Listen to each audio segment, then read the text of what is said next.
Mimi nimewahi kuexperience kumuona mkuu wa mamlaka anayecontrol Tanzania na maeneo mengine.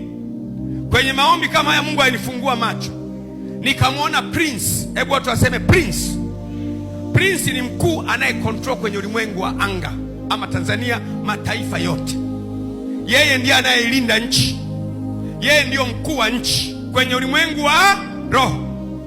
Sasa sisi haya maombi ya siku 40 tunashughulika na mkuu wa anga la Tanzania, kumwambia tunataka Tanzania sasa uiache. Tunaweka mkuu wa anga malaika Mikaeli ndiye alinde anga la Tanzania kwa jina la Yesu. Ninarudia tena kama hujanielewa. Biblia inasema na yule Mikaeli mkuu wa mbele wa watu wangu. Malaika Mikaeli ndiyo mkuu wa mbele wa watu wa Mungu.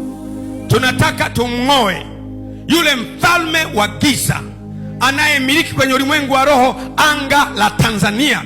Tumwambie ng'oka. Tutamwambiaje ng'oka? Tunamwambia inukeni enyi malango ya milele, mfalme wa utukufu apate kuingia. Sikilize kwa nini tunatumia hilo andiko. Hilo andiko liko hivi. Sikiliza vizuri.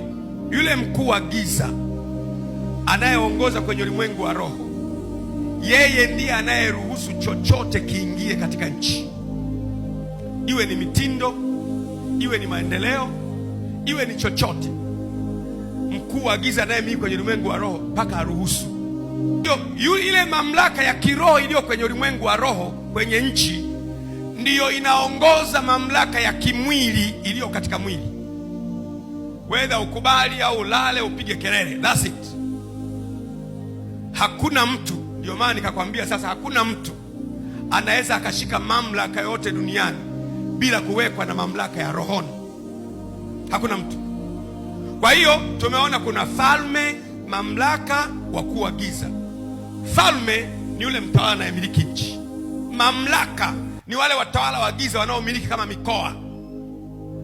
Wakuu wa giza ni wale watawala wanaomiliki kama wilaya, majeshi ya pepo wabaya mpaka kule tarafa wapi. Hakuna eneo kwenye ulimwengu wa roho ambao liko peke yake. Yote yanamilikiwa. Unanisikia? Na ndio maana shetani sasa anadiriki kujiita mungu wa dunia hii. Na ndio maana watu wa mambo ya hovyo hovyo kwenye nchi wanakubalika. Wewe ukinyoka hivi, wewe ukileta shindano la Miss Tanzania, watu wanatembea wako uchi, ukauliza watu wakuchangie, wote wanakuchangia. Wewe pitisha mchana